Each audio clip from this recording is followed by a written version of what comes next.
Uh-oh.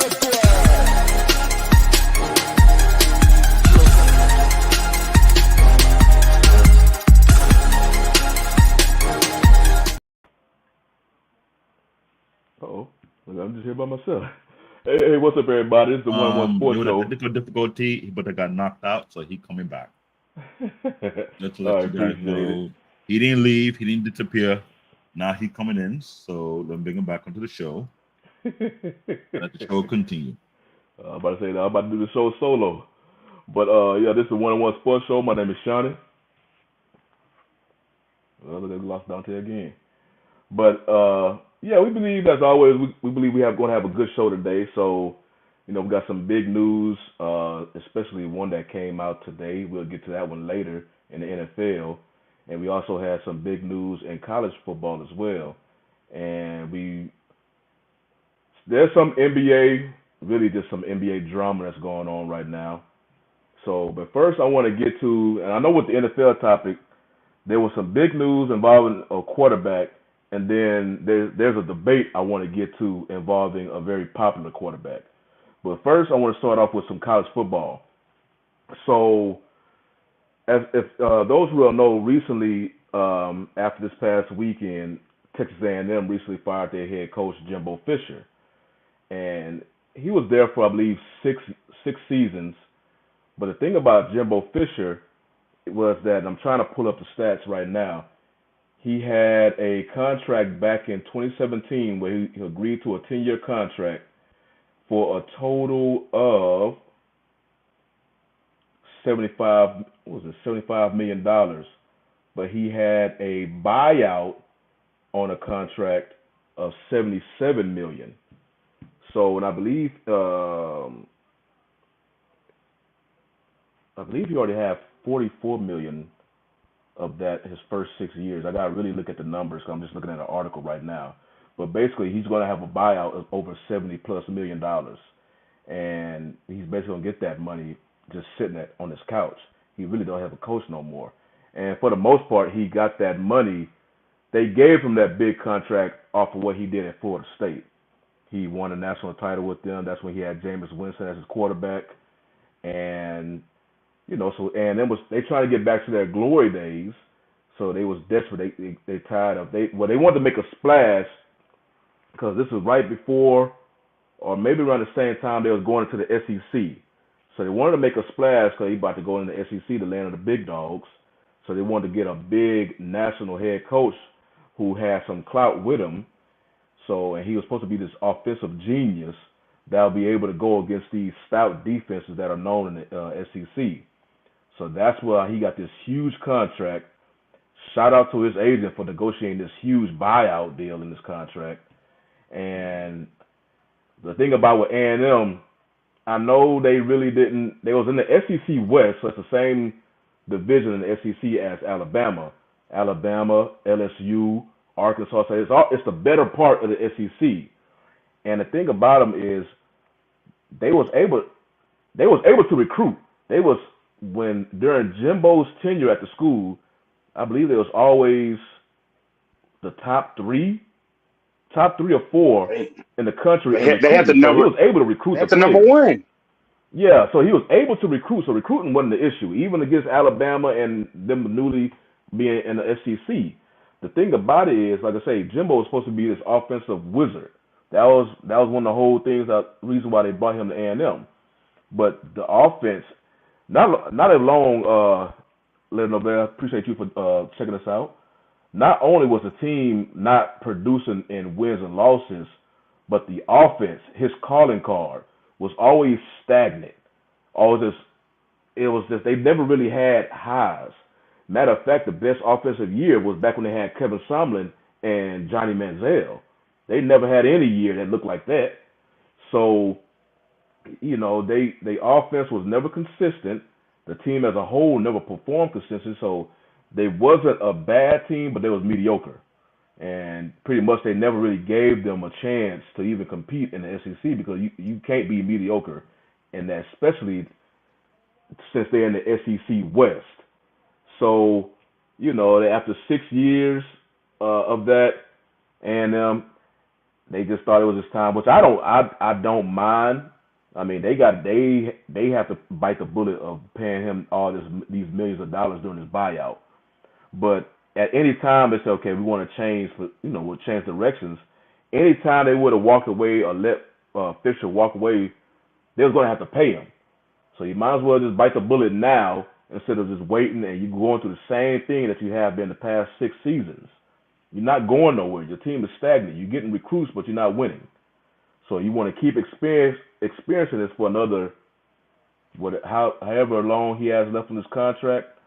What, 4 years left in his I think contract? it was something like that. So you're gonna experience this, and A&M has a lot of pride, so they want to get back to some winning. And delusion. So yeah, so that's the main thing. But Dante, he definitely knows more about it than me, so I let him have it on this one. Man, one of the top things that you always have to look at when a coach gets fired, look and see how they look and see how that rival is doing. And that's going to Mhm. create more urgency. And the fact that Texas is 9-1 and they're Yeah. pushing for a playoff, they're you could have said, hey, they're over there in the Big 12, it's an easier conference, whatever. When they're coming into the SEC, they're getting SEC level players. They did something that A&M has, what they've done once since they've been in the SEC, go into Alabama and get a win. And so they're going off of like teams that they're going to face, not just all the cupcakes, but went in and looked impressive. They're getting people in the transfer portal. They're getting recruits and just straight up high school recruits. So they're winning on multiple facets, something that they haven't been able to do. They're getting players in the trenches, and now you're just gonna let the floodgates come open because they're gonna come and raid your staff. They're gonna come and raid the players that you got. And Mhm. one of them I'm looking at, Evan Stewart, because Texas is going to lose a lot of players to the NFL, which is crazy to say because they haven't had it in, it's been like over a decade. But just for the fact of, and also I will say this, let me not leave this out. He's getting fired at this point because the early signing day has pushed things up so much. You want to push it up and get guys to go ahead and let that coach go because one of the issues you're going to run into is you're going to interview these coaches. You have to find the sweet spot to interview the ones from the big time schools because let's say you want somebody from Georgia staff. Well, they're going to be playing in the SEC championship. Then they're going to be getting prepped for either a playoff game or a New Year's Six bowl. So you have to catch them in that sweet spot. And you run in that situation like when Brian Kelly had Notre Dame in the spot for the playoffs, he took the LSU job. And so you have teams that are going to miss out.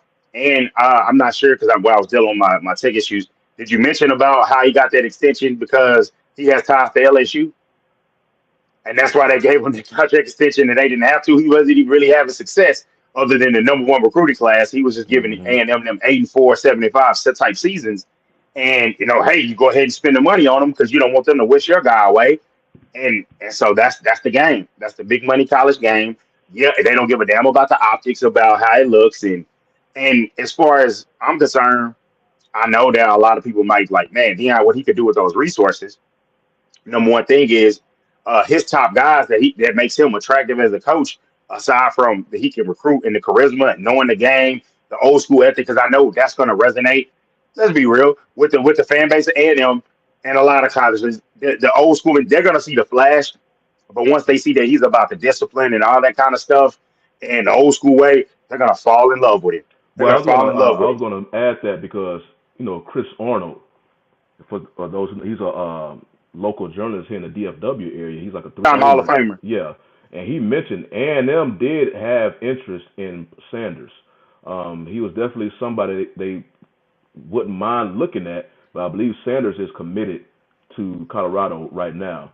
And they also who was it? Was it Dominic? No, Coach Herm Edwards. He believed if one name, which I thought I wouldn't put it past him because this dude he changes programs like underwear, and that's Lane Kiffin. I can potentially see him coming to A&M, but cause that dude he would say You, one you know thing and then he you, would you know change it. why though? You know why though? Like, all right. let's just say they can get recruits at Ole Miss, but they hit the transfer portal hard. And the thing is, they're going to get them base, and then they're going to get guys in recruiting. You need to be able to compete with NIL if you want to win at the highest levels. You're not going to get that at Ole Miss, but you are going to get that at Texas A&M. Mm-hmm. And so for him to get somebody from the SEC, knows it, likes to shake it up, he competes pretty well against Saban. You know, he competes pretty well against them, and you know, and he's a guy that, like you mentioned before, he's going to succeed at offense because if you're going to be honest, and the way it's set up in the state of Texas as far as recruiting, for those that don't know, if you had to just say, if you look at it, close your eyes and think, hey, what school did Myles Garrett go to? Oh, he went to A&M. The top defensive guys are going to go to A&M. The offensive guys are going to go to Texas. That's just the way it is. And that's one thing that you thought, as Shawnee alluded to, you thought Jimbo Fisher is going to resolve that. He's going to save that. He's going to accidentally come in but like somebody mentioned, hey man, did that guy just like skate this long off of Jameis Winston's coattails? Like, did he skate off of that for this whole time? Was he a complete fraud? I think so. That's when his national championship came to play when he had. That's his national championship, all his clout. I'm gonna say what the first year in the playoff they made it. So it's like he was living off of that. And I heard, I think it was Matthew Berry with, man, Draymond Green got suspended for five games. I'm sorry. You got suspended for 5 games. Yeah, I just got the notification. Oh man, like, hey. Yeah, I mentioned at the top of the show. We'll get into that NBA topic. We're gonna get into that later. Oh man, that was hilarious but honestly, I'm gonna get into it later about the chippiness in the playing tournament, and you know maybe it'll work or not. But just for the fact that Texas gets those hot offensive guys, and them is gonna get the defense, and you thought you were marrying the best of both worlds, and it didn't happen. I'm gonna say a name that's not gonna get a lot of attention, or people may not know, but if you look it up. He's a good, solid coach for a program in Texas that's not one of the big blue chip programs. But Jeff Traylor, UTSA, University of Texas at San Antonio. I heard. His name is being floated, and then like Texas. He knows Texas. He knows the state. He's a Texas guy, and it's like I feel like if you are, I don't really want them all that good for A&M anyway. But I'm just saying, objectively, you want a guy that knows the states, can hit the ground running, try to save some of your guys. And coaches tell a little bit of truth and a little bit of lies when they do these conferences. Like Dan Lanning from Oregon, if you heard him, listen to it.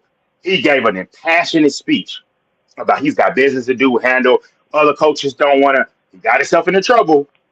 I got business to finish here. Other coaches may not say this because they're trying to get a payday. Stop it, like your agent didn't float this out here for you to get extra money. And there's gonna come a time when you want to leave. People are going to play this damn clip. And you're going to get mad and go off of them. And because you got the power at the college level, you're going to kick them out the press conference. But let's be real. It's all a money play. You're only here for right now. And as good as the situation, they can make it for you. But, you know, I think he was putting on a little extra. But I just feel you go and get a guy and that can develop the program and it's going to know some young up-and-coming coaches. Because that's the other thing. Who are you going to be able to get as your staff? You need an all-world staff at the SEC. And I know some might feel like, hey, it's too much of a jump.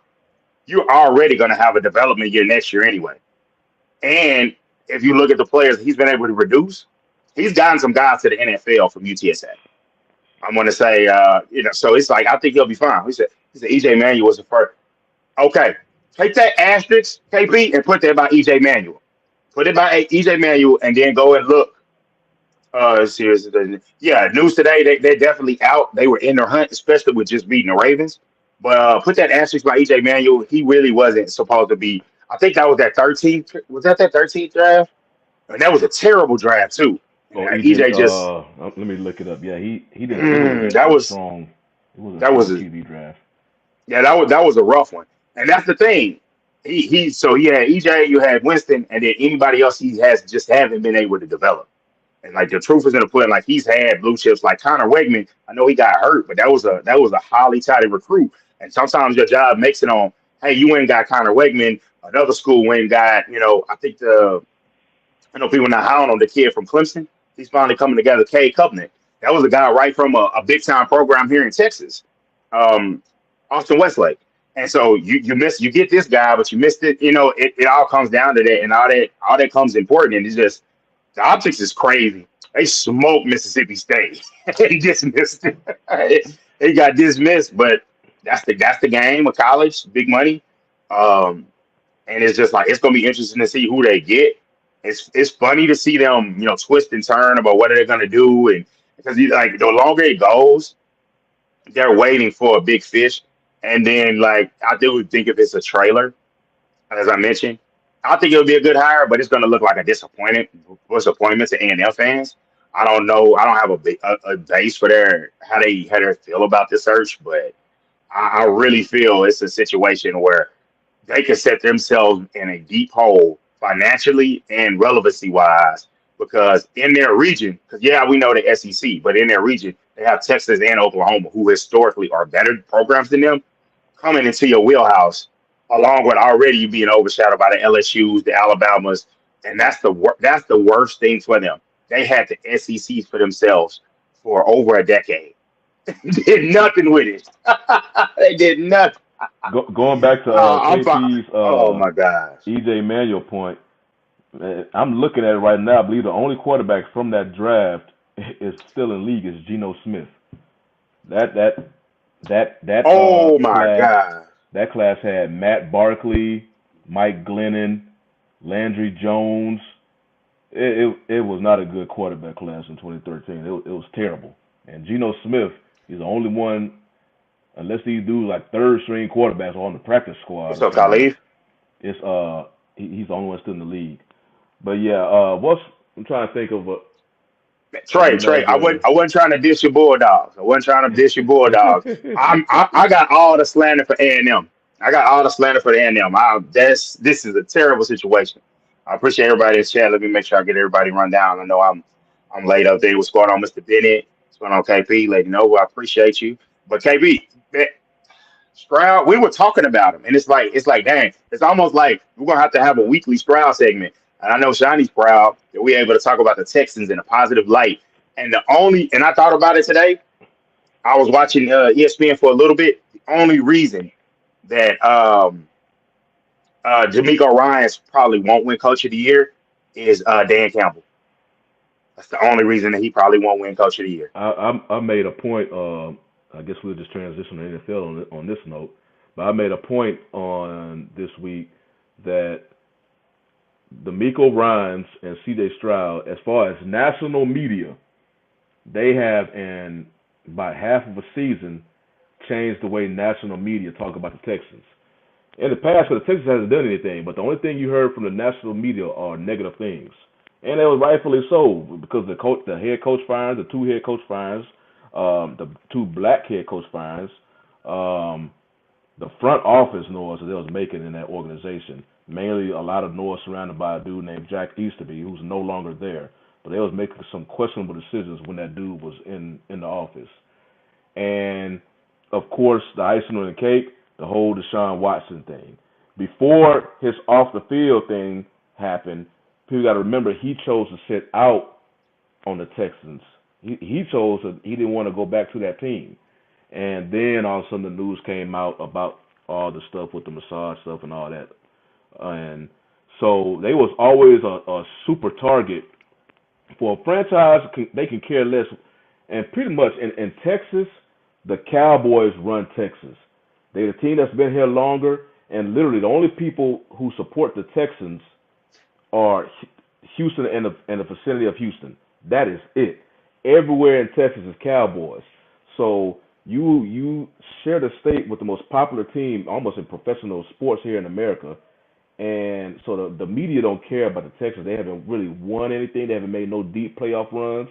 But the only thing they were able to talk about with them were negative points. Now enter D'Amico Ryan and C.J. Stroud. Now you just brought up D'Amico Ryan, who could be a finalist potentially in Coach of the Year, and then you actually C.J. Stroud pretty much sold up the Rookie of the Year, Offensive Rookie of the Year. He actually has his name. It may be a small little time in it, but he actually have his name currently in MVP mentions. So Yeah, it's getting now you whispered. hear that on national media. So it's just interesting to me that them two, mainly them two, have changed the way that national media speak about an organization that was so recently, it was always just so negative about. Let me see, two, yeah, Trey Yeah. F, two bros doing their thing, yes. Especially how in this particular organization and all the stuff they've been through from their front office. So I'm definitely happy to Man, see it's that. you got to be right. You got to really just see. And I'm glad. I don't know how many markets that game against the Bengals was on because I always caught like the Bengals are one. I mean, the Yeah, Texans are that was one of an those impressive teams. win They're right gonna there. be they're gonna be on 12 o'clock games. And Yeah. for them to be on there with a team, 12 o'clock, 1 Eastern game, for them to play against the Bengals, who everyone has so much immense respect for, a really good team, for him to come in and I got the ball and I was like, is he going to do this again and just lead them down the field? He did. He led them down the field, impressive drive, and won that football game. And it's just one of those deals where you got to take hats off to him. And you got to look at it like this. Yeah, they gave up a lot of draft capital to come back and get Anderson, but you got a coach with the tools that he needs, and he's doing this. And I saw a Texas fan, and so I wanna kind of say, hey man, y'all gotta stop with the like Shaq said, y'all gotta stop with the cowboy hate stuff so much. Somebody said, man, look at what Noah Brown's doing, and somebody mentioned he never did this with the Cowboys, and somebody was like, oh, he has an accurate quarterback throwing on the ball now, and I was like, bro, if y'all don't know that this man had a lot of chances, and it's the fact that Noah Brown is a good story from coming from the practice squad to playing, to playing actual regular in the rotation snaps. That's a great thing. He got a pretty good free agent contract relative to what he, Yeah, Noah Brown uh, always had good hands. He just wasn't a yeah, good speedster. hands, and he went to a big school, Hmm.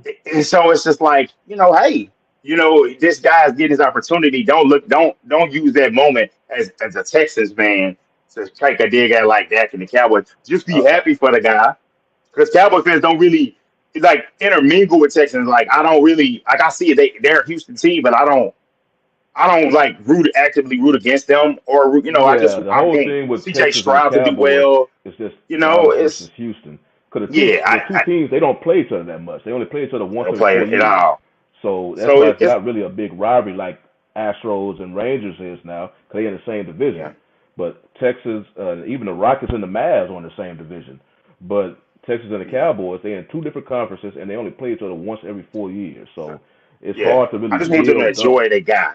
I want them to enjoy their guy. To doing good. Another young quarterback doing great. I hate it because the Cowboys play the Panthers this week, and it's like I'm holding out hope for a better offensive line play, more weapons. I mean, because I know CJ Stroud can get a few more weapons as well. Even though Tank Dell is a nice player, he got a solid tight end in Dalton Schultz. I want to see him get more of an evaluation. I hope they get a new coach. They said we hope. But I want to bring Hey, up he a said the point Cowboys. that Trey F brought up about the Bengals, about them being soft. I say, I don't, because the Bengals was coming before they came into the game versus Texans. They were the hottest team in the NFL, and they went through some dogs to get that. They were starting to wake up because in the beginning, remember, it was all about Joe Burrow and his calf. The dude can barely move. At one point, he was taking every snap from shotgun because he couldn't move. And I thought the Bengals was managing his injury just terribly. But as his calf started feeling better, you saw seeing him gaining some mobility back, and then all of a sudden they had that eye-opening win versus San Fran. They just sliced up that defense. So I think they won three in a row, and they were showing like this team is starting to catch on. And if you watch the game versus the Texans defense did a damn good job against the Bengals. They was holding. They forced the Bengals several three and outs, and they was able to put pressure on Burrow, made him throw two picks, one key one late in the game. Now, what really gave the Bengals chance to come back and win that game because Stroud threw a late pick that was almost a Yeah, pick six, but thank the yeah, Texans was able to hustle and catch them back within the red zone. But that game could have been the score would have been even bigger if Stroud would have just protected the ball in them last 3 minutes of the game. But they actually went into Cincy and took it to them, especially defensively. Because I know Stroud is getting a lot of attention, rightfully so, because Tank Dell and Noah Brown just went off. But that defense did a real good job against Burrow. So it was saying it was soft, so I was like, cause they came in like the hottest team in the NFL before the week of the Texans, and they went through some valid competition. So I remember seeing a graphic.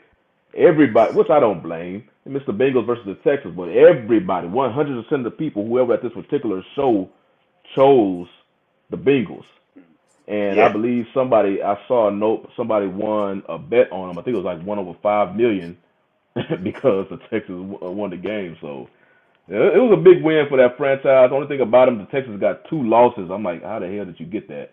One versus the Falcons, and unfortunately, that one win that Carolina currently have on their record came against the Texans. So, they're still a young team and growing. But yeah, definitely C.J. Stroud is showing some stuff in these games. And yeah, but what's up, Trey? Man, appreciate you for joining the show. What you got? Appreciate that, man. Hey fellas, how y'all doing, man? Happy Wednesday. Look, brother Shawnee and Dante McCray. Yes, What's up, sir. Is man? that is that the Good, man. gentleman that I'm speaking to? How y'all doing, man? Fine, Doing good, fine. brother. How y'all doing, man? Hey, man, football that's my life, man. I've been doing it since I was 7, playing and coaching, man, about 40 years for real, man. And what I see in the NFL, I like the player part of it. The player part, they show their talents. A lot of brothers, different little things. They changing the rules a little bit, which really makes it a little more political as far as the rules and stuff. But as far as the Bengals, they need about 2 more years, about 2 or 3 more years. Joe Burrow got to pick up a little weight. They need to get a little tougher. Cincinnati ain't been tough since the Super Bowl. They'll be good in the middle of the season. Once that cold weather change, like the next month, it's gonna make a break the Cincinnati Bengals. Gonna make a break in them. It's about what 6 weeks left. That's it. Yeah. I think I Yeah, think I kind of agree with some of what you're saying. Tommy, what up? I, Hey, what's up? I agree with the point. They hold on. got to start better. Right. Well, let me just start on the Cowboys. Now, I've never been a Cowboys fan all my life. Started out Dolphins. Then when I played for the Steelers back in the '70s, we was won the championship. They won the championship the same year, so I was gone. And then once I started coaching, I just started phasing out as far as having my favorite team. So Dolphins were my first kid, and Steelers was my team that won championships with me. So that's how I looked at that. Playing high school, then college, that was it. Then I got hurt. I was focused on just to get my education. But as far as being in the coaching game and watching it and doing it like you guys do, I think as far as what team was talking about, the Cowboys, they got the most pressure, man. Everybody either love or hate the Cowboys. They don't get no grace in the media. They don't get nothing. Then that's my bulldog. So if they protect him and he don't do too much, they'll be okay. That's it. If they do too much, it ain't gonna work. They need to run the ball and mix it up. That's it. Cowboys. And I'm not a Cowboy fan. If my friends hear me talking like this, I'm telling you, man, they'll be like, no, I'm telling you, I ain't never doubted, but they got the most pressure as far as the team. They got the most pressure. Everybody got their favorite and don't. Even if you got another team, you don't like the Cowboys, and it's crazy. So, but I I hear you. appreciate that, man. You know what I'm saying? I appreciate y'all, man. Everybody got a football in them, man. So let's see what the game is about. It's a lot of football left, though. It's a lot. Oh It's a yeah, A lot. lot oh of yeah, football mid-season. left. I be And telling people that all the time. don't be jinxing your boy, the quarterback and the coach and the Texans. Leave them alone. Let them play My football. bad. Leave You're right. Hey them alone. man, You're right. hey man, Leave with them all the alone, negative man. news the Texans was getting the past seasons, man, they But they need was some losing. praise. They was losing football games. They wasn't strong enough. They got a young, strong quarterback. Yeah, they They was got a losing young, games, but they had a strong whole lot head of coach. news from the front office as well. So Yeah, I figure they need some praise. yeah. They need But some they praise, play man. good football. The Texans are the underdog right now. So be careful. Just don't jinx them. Let them play. Let them win out these last 6 games, You're and because they gonna play some tough ones, and everybody else. Kansas City's vulnerable right now, so people can get into them. Cincinnati got to get healthy. Remember, Chase is out, so that's gonna make a break them now. It ain't gonna be Higgins ain't been tough all year. This is his time. And Yeah, he don't got to be step on my up. boy Lamar. He be in his head too much. He need to calm down. I know y'all gonna cover everything, man. I'm gonna sit back and just watch out, man. You know, man. Appreciate you Appreciate joining, you. man. Appreciate you hopping on, Trey. Tell me what's going on with you, man. What's up, Tommy? Hey, man. We got rid of that suck ass coach, man. I'm beautiful, dog. God damn, boy. Oh Listen, man, y'all done heard me all JP. year, man. I ain't want that dude when we hired him, man. We got him up out of there. Nah. My boys is looking inspired. Hey, I feel sorry for Cleveland, but hey, man, we gonna need that playoff spot off you. Hey, Man, I feel it. I feel it because I ain't gonna lie. I'm glad they did it. I got Jacobs in the fantasy, man. Man, old boy was killing me. Man, I'm with you. Get him up out of there. He playing better. Everybody looking better. And I was like, He is man, 5 and 5. trash, Y'all man. can I make a don't know push. how he keep getting jobs, bro. How do he keep getting Listen, Man, jobs? he gotta you have know that how you get consistency. jobs. yeah. Man, I'm But tired It's of gotta it, be. bro. I think It's McDaniels gotta is be. a good offensive coordinator. He's not a head coach. He's That's not what a he head need to coach. be. So, and a lot of people, in today's NFL is so heavy on offense. That's Offense. attractive to them. And Another the good way, reason for the yeah, Ryan's doing good as a yeah, defensive coach with a young quarterback. It can't happen. Look at it. Prime example. Prime Yeah, he example. got the right coordinator for the job. You know, as long as he keep the coordinator with that kid, at least for 3 years, he'll be straight. And then if it pass it over to somebody else after that, you know what I'm saying? It just can't be like what Buffalo did with Brian Daboll Mm. and Ken Oh, Dorsey. that's a heck of a point. Oh, that That's a heck of that a was point. they gotta keep him a running back, and they gotta keep running it with the Texans, Yeah. and just keep him some receivers because they haven't had to pay. They're not That's gonna how have to you, pay CJ for a couple more years. So that's how he's you ahead of the win curve. football He's games. really ahead of the curve. Yeah, that's how you win football games. You run You the well, kind you of ball. low, Trey. We can't hear you that good. I'm sorry, y'all can't hear me now, man. you Y'all can't hear you're Pretty me. low. Pretty low. It's like you whispering almost. Okay, I'm gonna I start know you got doing that that. deacon voice in you. Let it out, Trey. I'm trying to, man. But I'm trying But to. man, y'all have to Is it remember the better? Texans own the Browns pick, and with all this stuff that happened with Watson this morning, hey man, hey, it's bad. It sucks for the Browns. You hate it for them, but as a Texans fan, hey, yeah, feel free to lose more of y'all games because we own that pick. Because we remember we traded our Oh, pick, which happily worked, oh to get man. Will Anderson to the His Cardinals boy last said, year. "Feel free to that's right. lose." Yeah, they gonna lose. Hey They man, gonna lose without hey, Deshaun. You know hey what I man. didn't like is the Man. way the coach had threw him under the bus a couple weeks ago, talking crazy about Deshaun, and now to come to find out the man arm was about to fall off. It's a legitimate injury. Pushed him And I back believe Hey Bruh, when man, Watson was playing, they was they five took the and one. Niners out without Deshaun. I'm just saying. pushed him They back. say it did. again, Tommy. I want to say because they got PJ Walker. He a solid backup. He's a He's solid solid, but backup. he in the wrong They he in the had wrong Dobbs in the division for a summer. They solid let him backup, go. bro. And this is playoff time football, so you're Yeah, gonna he's in need the him to wrong be division dominant. to be a solid backup because he's against. I mean, the best matchup for him is who? Kenny Pickett. I want I mean, Khalif brought up a good point about when we was talking about McDaniels and how he keep getting all these opportunities, and he talking yes, about that Belichick, just that cosign. Now, what I'm yeah. noticing with this Belichick, cause with Belichick in New England, it was always the Patriots way, and that Patriots way was mainly it was during the whole Tom Brady era right there. And once Brady left, even though that Patriots way it damn near don't even exist no more because it right now it sucks. And you seeing a lot of people, a lot of players, Mhm. hell, even coaches, when they leave New England, they don't really have the success. I think Mike Vrabel may be the only one who had the most success, if I can He remember. does. He does. Yeah. But a lot of And he them wasn't even on the now. staff. No, I take that back. Now, Bill yeah, he O'Brien was had good success with the Texans because Before, yeah, he did before he before had Watson, Deshaun. Yeah. yeah, before Yeah. he got Watson, the Texans still won 3 straight um, AFC South division. And he was doing it with hell. He won a division with Brock Osweiler. The thing, he was a good head coach. My God. He sucked as a GM, so that's why I tell you, Yeah. man, yeah. don't make that They dude. gave But him he too can much coach. power. He had too much. But yeah, he was able to do that. But a lot of the coaches and the players when they leave New England, outside Tom Brady, of course, they didn't produce. So that whole Patriots way, you're like, man, that Patriots way was given. And you can't really say because Belichick is a hell of a coach, but a lot of that was because of Brady. And Belichick is showing that he's not a good GM himself. And you see that this team, hell, you can't. This dude used two non-offensive coordinators to try to coach his QB, which basically sacrificed a year of his quarterback's development. And now that dude is third string. I'm like, you can't. Yeah, it's So I over, don't know, bro. but that Patriots way now it don't exist no more.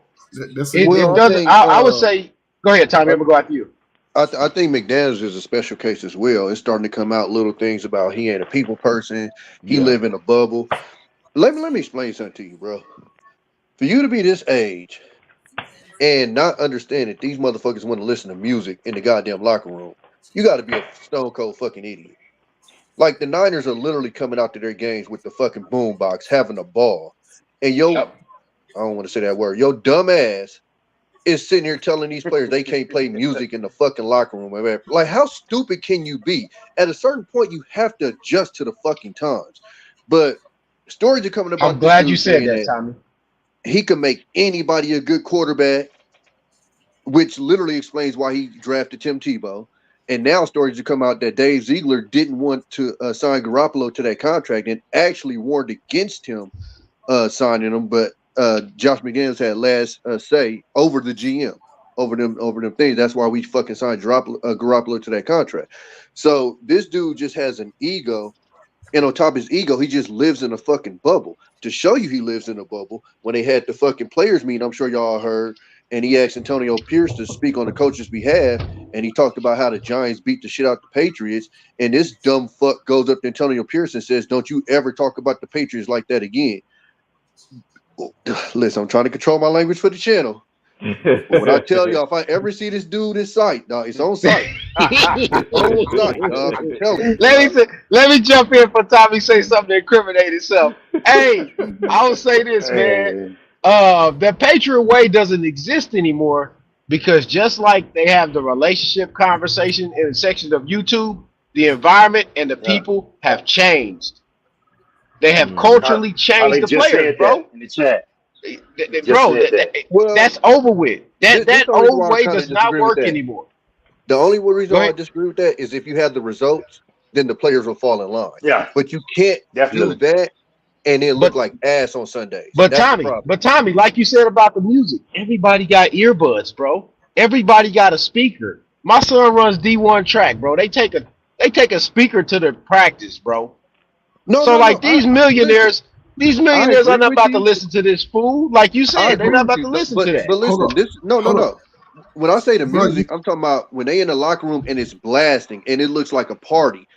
But what I'm saying is, if they're winning, players will not trip off of that shit because we're winning. We're Yeah, getting the results. The problem with that Hold, shit, as soon as the winning stops, that's when the rebellion starts. that's when the complaining. I feel you. No, that's exactly when it stops because if we looked at it to piggyback off Tommy's point, stop after stop after stop. The Patriot way only works if you win, and you can't be for lack of a better term, no other better way to say it. You can't be an asshole and be a loser. It doesn't work. It didn't work for Matt Patricia. hold I up. don't know how it didn't work for McDaniels. They packed him up and got him up out of there. It doesn't work. So these guys have to that came from New England have to change their approach. They But it absolutely have ain't to that change their approach. fella. The approach is this. You know, it's more. It's not.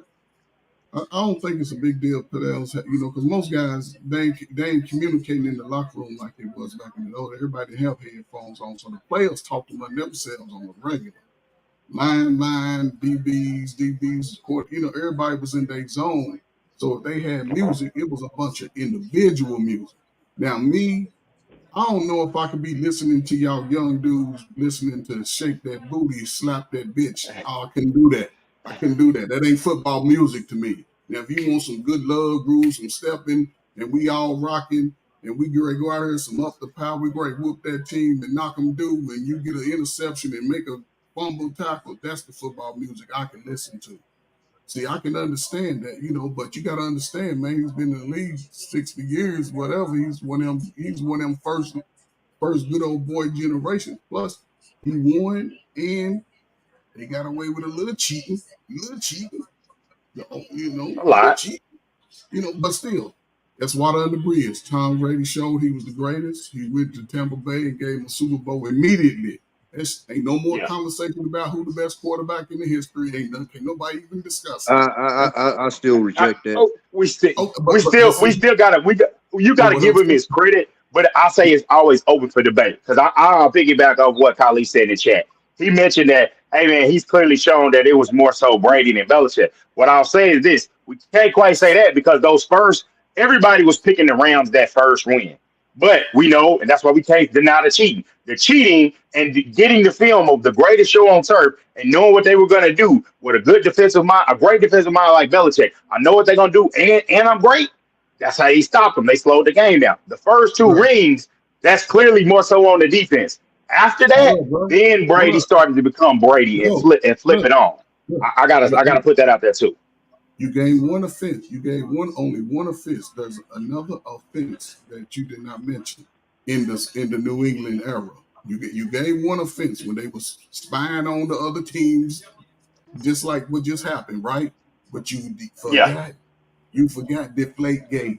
I forgot about Deflategate. Yeah. So and that's why they didn't fumble the ball. So Trey, the reason why I kind of reject it, I tend to say that you can't, man. Come on, man. If you ever play football and you realize, if you play pitch up tack and you realize dude was deflating the ball, man, you can't, man. Come on, man. That ain't football. This is why I don't put him as the GOAT, but I say the GOAT of this era is if you look at the rules that he got to play under compared to the rules that the other guys had to play under, not even just for the quarterback. Your receivers can't get touched coming off the line. When your receivers go across the middle, there's no fucking fear like it was before because they can't even crack you like they used to. Not even to mention that the fucking defensive line can't barely touch you anymore. So for me, I have to give him the. They made the rule when he hurt his ACL. They made the rule when he tore his ACL. Yeah. So what I'm saying is, for me, with the rules he was able to play under, it's hard for me to give him that GOAT title because your receivers was able to release with no problem. The defensive line could barely hit you. The safeties couldn't pop your receivers like they used to. The middle linebackers couldn't pop your receivers like they used to. It's a different difficulty playing back then than it is now. And that's me being an old head. That's just being real. I understand the quarterback. So can anybody tell me, does anybody know any rules? If there's a rule guy out there, get in there for rule. Can the receiver and the DB, if the DB is checking the receiver on the line, within the ball snap of the line, can he not jam the receiver coming off the line for at least a second or two? Don't they get 3 yards? Is that a rule? They can do that. They can still do that. Now see, but the schemes don't do it. So if you was a DB coach, you just have them jam them and play zone at the backside. That's all you got to do. You get an advantage. Everybody else find the ball. A lot of these dudes don't even look for the ball. You're running right alongside somebody you don't even, at least his eyes is telling you what's going on. And at least when you run down the field, you play receiver, just look up for you. It's easy, man. They just do it because it's about the money. It's about the money, man. It's about the money. No, it's definitely, but I'll say this, and before we transition, I'll say this. It's definitely a thing that you have to do about errors with football, just like I say basketball. Things have, every sport, everything has changed so much. There's very few sports that just haven't just changed a lot because Tommy's right, man. The rules change so much. They literally, I want to say, and that's why somebody that they had to do so much to beat too was Peyton Manning. Peyton, as much as he played, when you go and look at them and how they played the game, not from, okay, he won this many rings, but from like how he played the quarterback position, I still say you can put Peyton right up there with almost anybody. Just like Tom, you can kind of make your debates. But when they showed that tape, when the Colts went up to New England and they were just mugging Marvin Harrison them, that's the tape they showed the competition committee to get to the rules of today where you can have such free releases and you can't do that because Ty Law and them, they wore them boys out. I mean, they put on a clinic and they was just like, this isn't good. And the game looked ugly. It looked ugly. If you go back and look at some of them scores from that era, it was ugly. And they was like, nah, we want this. And then the Rams was coming out and they was like, offense sells first, it says merchandise. And they went ahead and decided to change the game. So I'm with you, Tommy. You do have to put it by errors. The amount of heart that you had to play with back in the day compared to now. Like niggas was getting clotheslined back in the day. And it wasn't even a foul. You know what I'm saying? Like it just And so when I tell people this, I'm like, it's not to knock this new generation because, I mean, obviously Tom Brady has some rules changed, but it's not their fault. This is the rules they play under. Yeah. But it's just like the way I say it is like this generation of quarterbacks playing on all Madden, and this generation is playing on all pro. It's just a different difficulty. And so for me, you know, Tom Brady did have to do what he did, so I have to give him that credit. And Yeah. you know, I'm a Raider fan. I hate that motherfucker like to the death, but I got to give him his credit. But when you've grown up and you watch football in the 90s and you watch how muddy that shit was, meaning, you know, like you had to fight to get them to get them catches. If you caught that ball across the middle, like you had to have that heart because somebody was going to be waiting there to tear your fucking head off. You know what I'm saying? Like it's a different difficulty than you have these little ass Wes Welkers that can freely just skip across the middle and ain't got a fucking worry in the world. It's just a whole different game to play. Yeah. Yeah, it's so many guys that wouldn't have played today. But since we're talking about the difficulty of play, I know that's going. It's just transition to our next topic. We're gonna bring up the MVP. We you know the MVP discussion. And if you look at it right now, the reason why different players are getting their names put up there like a CJ Stroud, there's nobody that's just definitively playing lights on fire like he wants. Like Lamar Jackson is winning games and on a good team, but I don't know if I go that far. I don't know if I go that far, Black Man, but you could make a good comparison. But from the standpoint of with that one. statistic wise, nobody's standing out, and Lamar Jackson is winning games. I know he just lost one, but it's a lot of people you could put in there. I think the Vegas odds still have Patrick Mahomes, even though that offense is not lighting the world on fire. I know they got a big matchup coming up against the Eagles. I don't think he's going to get it just because we're so used to the gaudy numbers. So if you lined up this MVP, even if he just goes on fire, the numbers from this one and the last two that he's won, it's going to be like, something doesn't look like the other one. So I don't know if that's going to go. Obviously, Dak is in the conversation for it, but it's the fact of he's going to have to beat the Eagles, the Lions. I would say the Bills, but they're not really looking like they're going to make the playoffs. I think currently the names in it is Stroud and the Seahawks. Dak, Goff. I think it's going to go down to the end. I don't think it's going to be because a lot of the big name QBs, well, a lot of times, I think Burrow may still have a chance if the Bengals get Burrow has a chance for sure. I swear to media love. I don't know if Mahomes is going to win it this year because that offense, they win it, but that offense definitely don't look the same. And really because his receivers are letting him down. If his receivers was productive, then Mahomes' name would be up in there. But since we talk about this whole MVP, and the topic that Dante, you probably know what I'm getting to, because I know we had I brought up about the whole NBA thing, but hell, this next topic may have us not even get to the NBA because it's so damn it gets that much attention. So I gotta hear Tommy talk about his boy Draymond.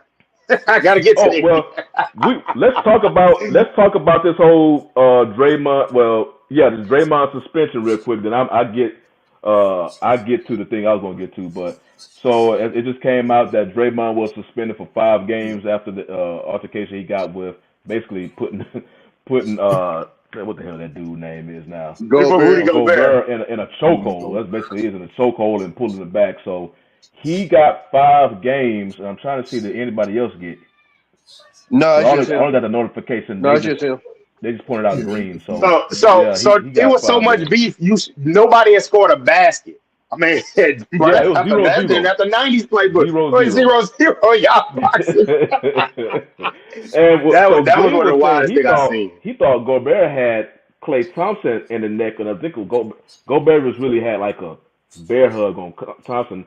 But I was watching First Take earlier today, and Marcus Spears was like, when an altercation or a little scuffle gets in on the court or on the field, your thing is you go pull your teammate away. You don't go pull the opposing team.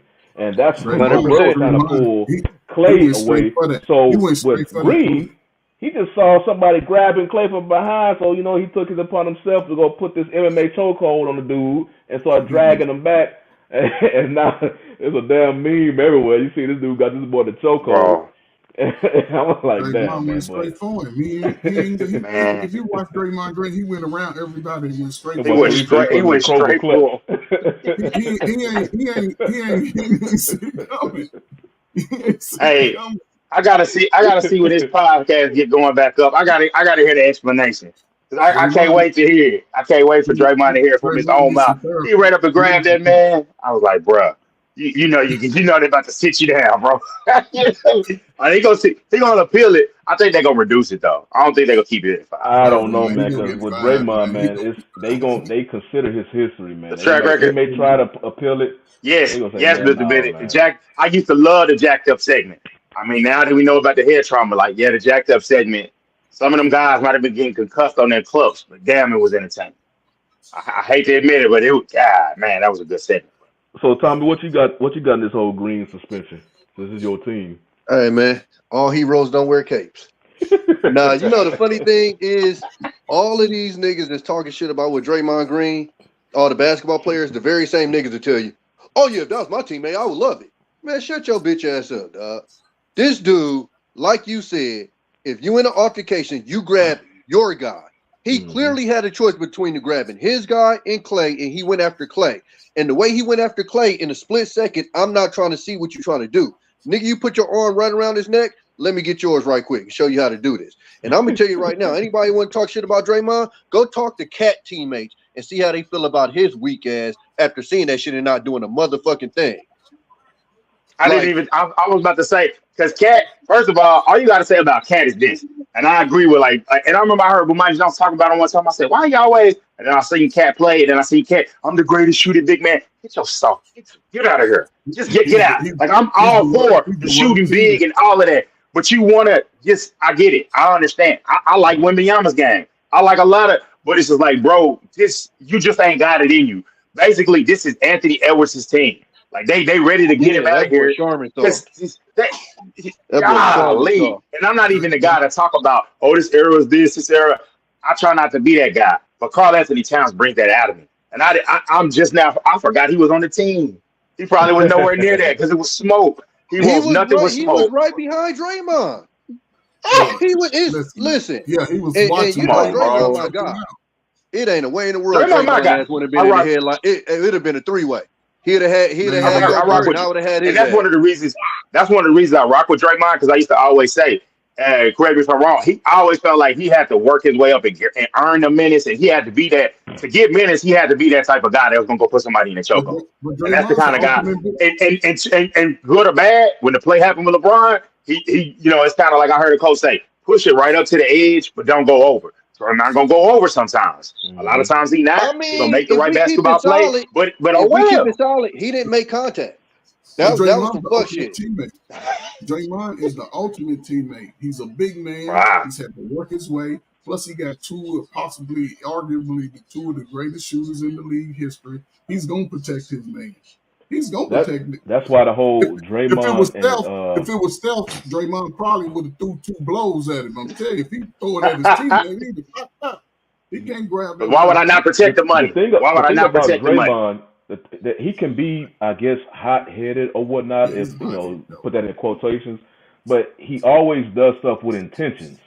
That's why you really didn't see that much Warriors come back with anything negative when him and Jordan Poole got into it in practice. It was a reason why he put that, he gave that dude a nice little one right there to the jaw. It was a reason, and the Warriors and the teammates was like, we hate that it got to that point. It's kind of that was it. Nobody really speak. They had an issue with it because it was a reason for it, and you kind of see how Jordan Poole is acting over there in Washington.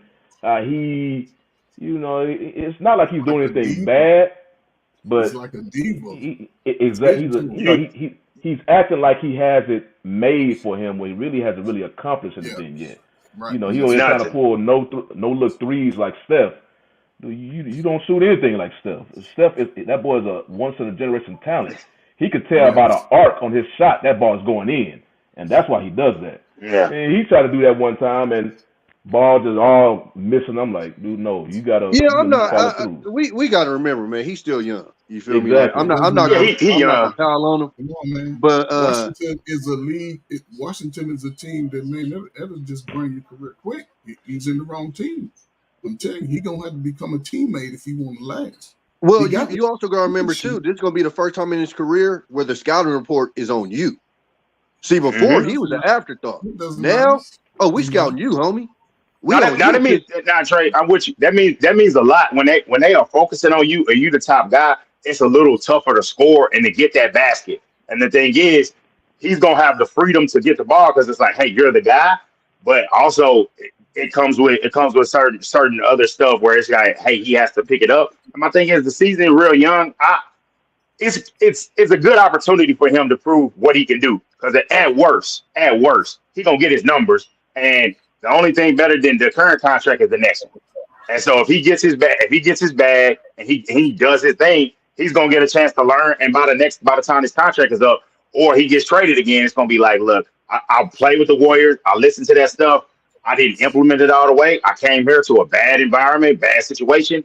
Might want to go back to another winner. So I think he'll be absolutely fine. I think he'll be fine. Here's some stuff to work out, and and the lights ain't. And the other good thing is the lights ain't as bright. The Warriors is a lot of bright attention, and that was a lot to deal with. What happened with Draymond and a playoff run, and then not getting minutes and trying to help the team. So it's best of luck to Jordan Poole, but it's just the Yeah. league is full of teams where you're gonna get buried on league pass, and you gotta go and figure it out. Plenty of coaches that are suspect, so he'll be fine. You got to be the ultimate teammate, though. You got to be the ultimate Yeah, teammate. You do, he does. and that comes with time. Come on. But Shawnee, go ahead and what you were speaking on earlier before we brought into the to Yeah, the so I'm Draymond gonna stuff. get to this topic. I know it's gonna piss off black man, but he don't like him anyway. So during this week or after Sunday, Dominic Foxworth. Now I kind of made it smaller, but Dominic Foxworth said that Dak Prescott is currently the best NFL quarterback in the NFL. I say that currently. I'm saying I'm minimalizing it, saying NFC, and because with this, when you saying this, of course it's like Stephen A. always said, it's fluid because it depends. It goes on a week by week basis. So, but I'm saying since week 6, I'm not even looking at NFL because he could probably go. His numbers could probably go against them too. I'm just looking at NFC week 6. So right now, who are the quarterbacks that we could say that we people may have over Dak? You have Eagles quarterback. Jalen Hurts, and right now it's just Jalen Hurts and Jared Goff. Yeah, I was Everybody gonna else say in well, NFC. the way that Jared Goff is playing, I would say Jared Goff career wise is Jared Goff. But the way he's been playing in Detroit, you can't deny that boy been balling. Yeah, so that's why I'm He been balling. since week 6. Like since week 6, Dak Prescott is playing the best at the quarterback position.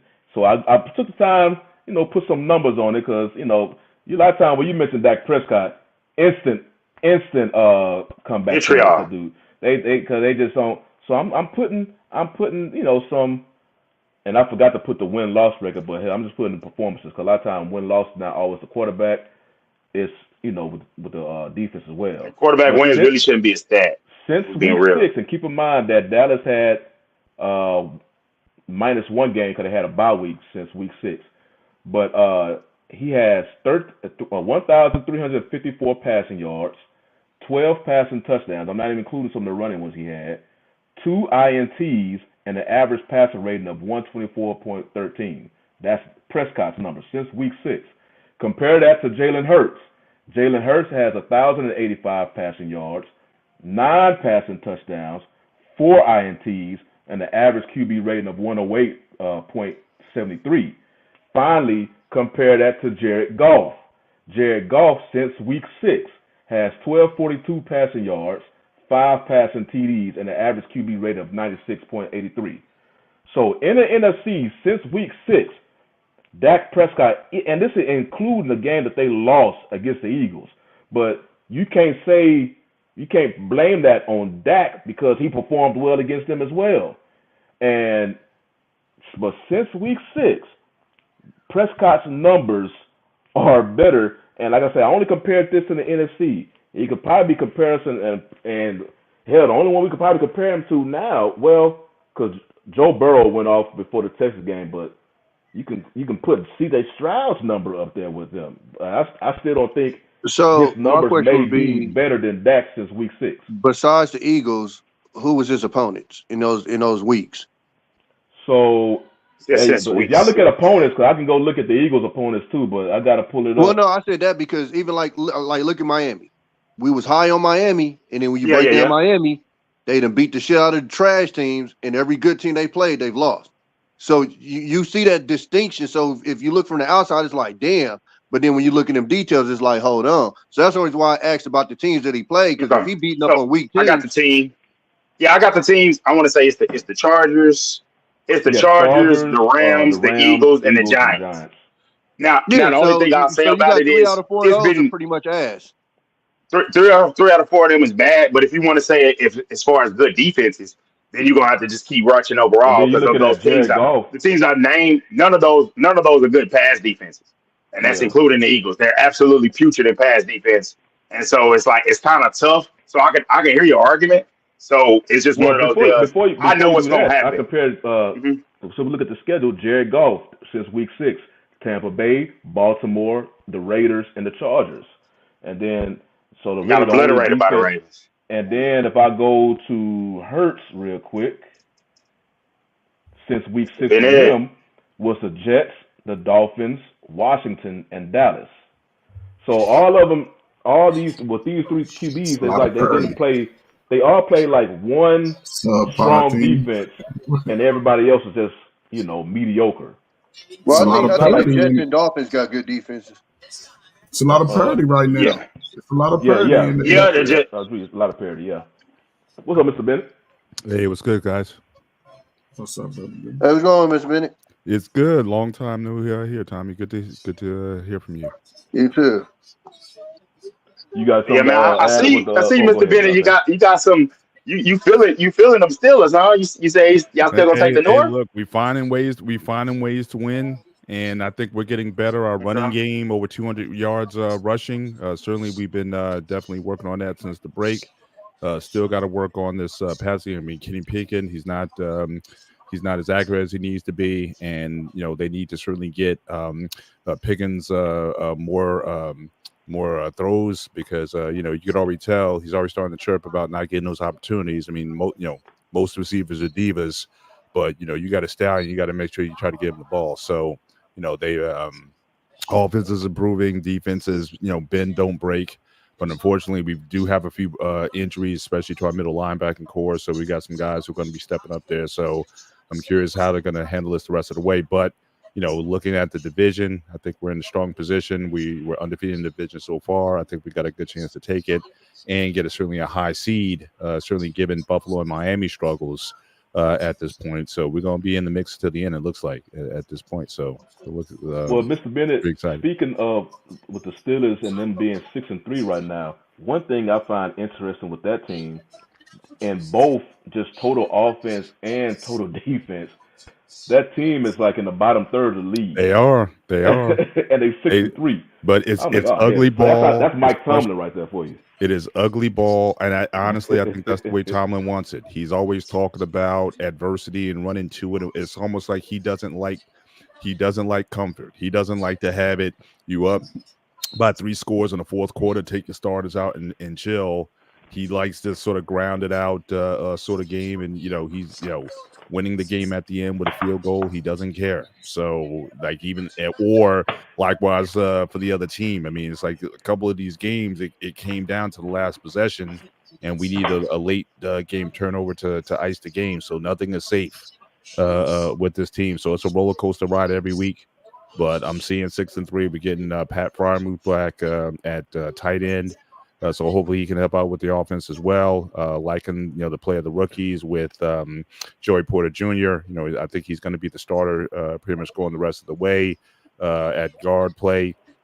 The guy we got out of Georgia, he's looking like he's going to be a staple at left tackle. So it is what it is. But the middle linebacking core, that's in shreds right now. We got the edges, but the inside, we hurting right now. So I'll see how it is. But again, thought I heard earlier today about Deshaun Watson. I think he's out for the season. I think that I hear. Yeah. So he's out for the season. So I know we got those guys next, and then we go to Cincy. So we're going to be on the road back-to-back games. But I think both of those games are certainly very winnable, and we can certainly, position ourselves in the division. And Baltimore has never, ever since Lamar got there, Baltimore has never worried me. You check their record with Lamar at QB, and we seem to be his kryptonite off more times than not. So yeah, I definitely see no reason why we can't win this division and keep it moving. So yeah, good things are happening. But yeah, it's stressful every week. That's all. I just want to be able to turn the game off and watch another game. But they got me to the last throw of the game. They got me worried about this team. So that's where we are. But I'll take the wins, as Tom likes to say. But we'll learn with the wins, and hopefully they keep learning. What you want to say, Dante? Let me address one of the comments in the chat real quick, man. Khalid, I hope people are paying attention to the NCAA tournament. I just want people to pay attention to basketball. But get rid of these goofy ass courts. Like it's an eyesore, man. I come on and I'm thinking I'm watching Oregon or something, man. I mean, that purple court, I'm just not feeling that at all. I mean, I'm not feeling that. And I know the NBA is good on switching. They need to get rid of this. Just like what was it when they had that new ball and they switched mid-season? Get rid of these courts. Yeah, that ball was terrible. I heard guys, it was like I heard players hated that ball, but I feel you talking your stuff, Mr. Benny. You provided some good points. You didn't sound like a homer. It's like I'm all about making solid points, man. So I feel what you're saying. You got two games, and then you get Cleveland. Cleveland right. That's why I don't have any hair right now. I mean, I struggle with this team every week. I got no hair right now because of that. So it's frustrating every week. It's like why can't it just be an easy, nice, relaxing win? But all these 20 to 19, 2016 games, it's just it's just a staple right now. So I don't enjoy it, but like I said, I appreciate the wins. But we got to stay healthy though, because if something happens to any one of our edges, then we definitely in trouble then. So I know still the fan base been wanting to fire Matt Canada since week 0. Well, look, they got him on the field now. So they got him out the box. They got him on the field. The running game has been much improved over the last 2 games. So I guess they're going to stick with that. They're going to ride the wave, keep him on the but the fire Mike the Matt Canada and Tomlin's been there. I've heard them fire Mike Tomlin for the last 10 years, so that's not new. But with Canada, yeah, this it hasn't been pretty. Even with the last couple of years with Ben Roethlisberger's, it wasn't good. I see Khalif mentioning the NFC South has a complete dumpster fire. Yeah, I thought the Saints was going to be doing a little bit more solid with Carr as a QB, but hell, then what's his name? He got in trouble. Michael Thomas. Michael Thomas. It was something like somebody was parked. Somebody had their car parked or something like that at his house, and he busted their window or something like that. So it's just like little stuff like that. Like, yeah, I mean, you don't want him to do it, but childish behavior. You have to be more disciplined than that. You're in a league where they already been tolerating you for the last few seasons. You've been injured, man. You eat your bread. You don't bust windows. Just call the tow company. Do it legally. Do it respectfully. Move on. They wouldn't even know I was involved. I'd have told truck, get that off of here, please. Somebody I would have gave him an anonymous name. They would have came picked it straight up. You don't do that, man. I don't care what nobody say. Do the righteous thing, because now you jeopardize your bread, man. Come on, man. Anybody want to take his place, get that cup of milk? What is the Saints record? Because they 5-5. They 5-5. They're 5-5. I mean, they had. Don't even give me the Falcons. Yeah, them Falcons. I don't know what the hell Arthur is doing down there. I got Bijan Robinson on my squad, and I'm noticing this is just how the Falcons roll. They are like moths to a flame when it comes to offensive skill positions, but they get them and don't know how the hell to use them. They had Calvin Ridley. Of course, he got suspended because that whole betting, that gambler thing. Right. Then they got Bijan Robinson is the latest one. Kyle Pitts, and then the receiver they got from USC.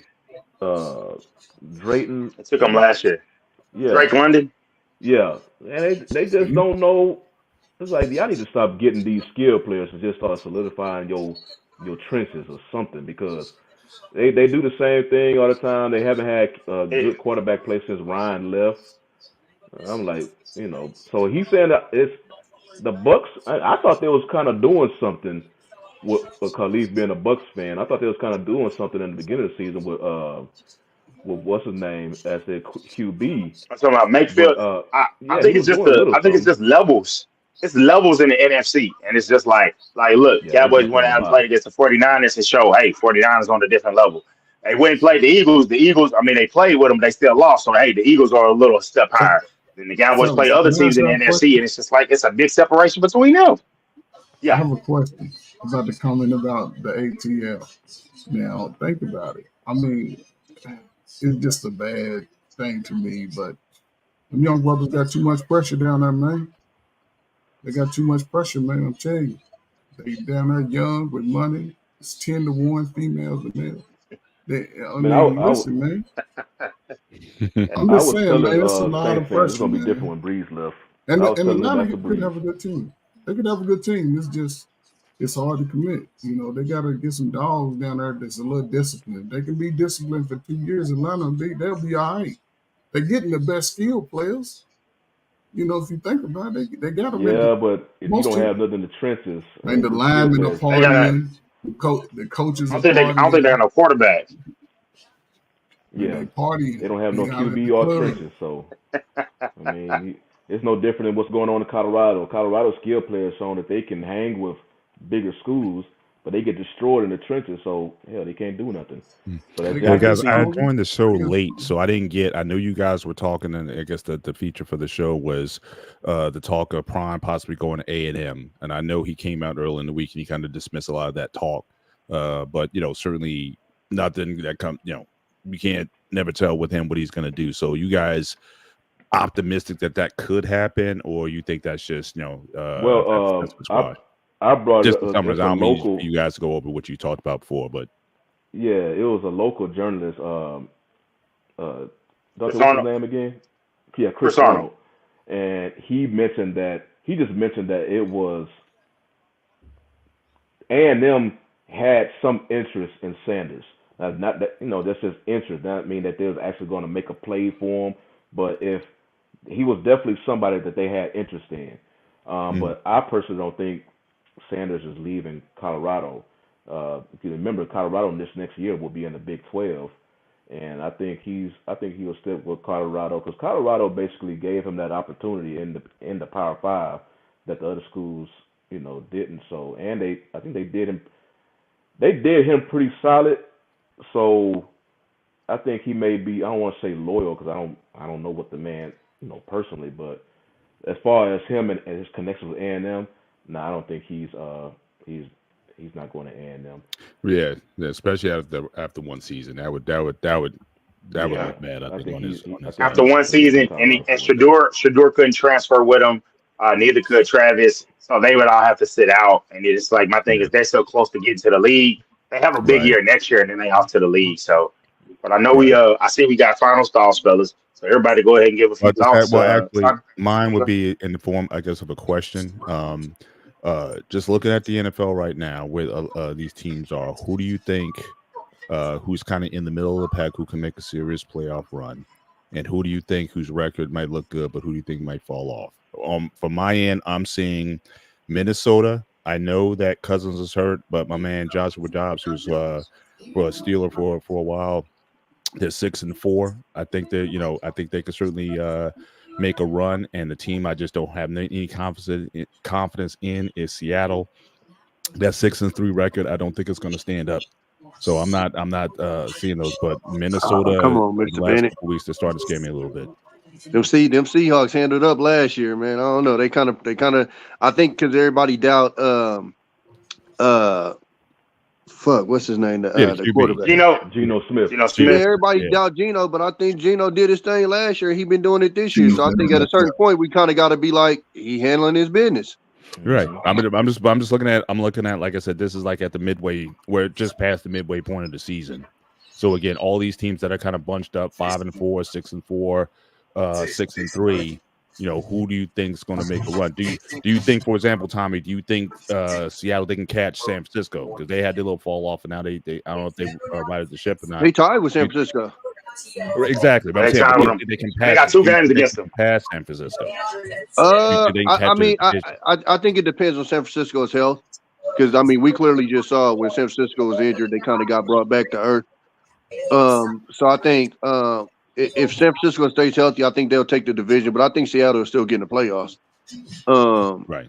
I think the Purdy thing is kind of a interesting dynamic because it kind of looks like the teams that actually have good defenses, they got tape on them, Right. is the ones that kind of get them. Right. And then he can kind of pick apart weak defenses like a lot of these quarterbacks do. But I think that's going to be an interesting thing to watch in the playoffs is when these good defenses got tape on you, how you going to perform then. So, but I think Seattle will definitely at least make it to the playoffs. I don't know if they'll win the West because San Francisco is looking good. As much I hate to say it, Right. but but I think they'll at least think make the Minnesota playoffs. can make a run. They started off bad, it but all they depends on Dobbs. To be honest with some wins. Yeah. you, and Dobbs. It's just hard I'm with for me y'all, to Dobbs. see at this point. It depends on Dobbs. But I see as a team that it's like I see it Fugazi, Dolphins and Jags. Dolphins and Jags, I'm like, and I love the Dolphins offense. I love what they do for my fantasy team. And then the Jags, I think the Texans can catch the Jags. I think the Texans, and I want to say they knocked them off already. I think they can. I think they should surpass them and win that. But. We can't just do that off of the game against San Francisco. No, I'm doing it off the fact that the Texans beat them. Houston, Texans beat them. Houston beating them head up. Own the Jaguars. They got to play them again, though. And when they got to play them again. Okay. And then from seeing them play, I'm just not seeing it. I thought it was going to be at a different level. So I'm just saying, not just killing them, but I'm just saying they haven't passed the eye test from me. But other than that, everybody else that I see with the records in there, I think it all depends on injuries, and I don't really want to just call nobody just fraud. That's not like the one thing that I will say is kind of fraud. Let's not forget, Miami division is ass. I can see the Raiders moving up. The Patriots is ass, and then Buffalo is so iffy. Who knows? Yeah. That is one. I would say that since that coach gone, they might really do something. And they got matter of fact, this week is Miami and the Raiders. Yeah. That's gonna be all real. I mean, like I told everybody, I was excited about the Jets win only because that's a game we guarantee would have lost if we had the other guy. But people forget the offense is ass. I'm not gonna sit here and act like that's all world class offense, but that defense is a fucking defense. And so for us to go down and drive on them like we did and have the success that we did, it made me feel better about the team because I didn't expect to go in there and put 30, 40 points up on that defense. So when everybody was talking shit and, y'all only scored this many points, it's like, yeah, against that defense. But the fact that we were still able to move the ball on that defense like that, on top of that, our defense has been improving a lot. It went from where we couldn't stop nobody, and when you got in the red zone, it was a guaranteed touchdown to where they actually making stops and shit like that. So, and another big thing I said too is like the play calling, bro. Is to have a guy that was supposed to be an offensive coach, and you get a guy in here that's a defensive coach, and we replaced the offensive coordinator, and like that 4th and 1, instead of us doing the obvious quarterback sneak or the running Josh Jacobs, they handed off DeAndre Carter to go out the side to run a zone. Was fucking like that's the type of shit I wanted to see instead of us 8 in the box and we just running fucking Josh Jacobs into a fucking wall, or our quarterback literally just throwing it to the left side of the field the entire fucking game. It's like that's what was so frustrating. And then we don't even need to get on the game management issues that he had. So I've already seen stuff enough. Like I'm not gonna crown Antonio Pierce or whatever like that. But when y'all talk about MVP. Mark Davis, you the MVP for getting rid of that fuck dude. Hey, if you run into football successfully, you win. I appreciate it. Well, man, I'm with you on that. That's. But it looks like we getting word that we're knocking on the door of the next show. As always, fellas, we appreciate y'all for joining us on today's show, man. We always appreciate and hearing other people's topics and their opinions on various topics and whatnot. So thank you again for joining us. Thanks for having us all. Wanted to leave some space for the next show coming up. So man, Trey, you want to final word? Tommy, appreciate y'all, man. Hey man, I just Appreciate you guys. appreciate y'all bringing me up, man. Yeah. Appreciate you, No man. You know problem. what I'm saying? Sir. I'm a I should be sports on guy, next week. man. Hopefully I get on early next time. Yeah. Y'all enjoy y'all night. All right, you too. All right, y'all. Y'all enjoy your night, man. We'll have y'all next week. Peace.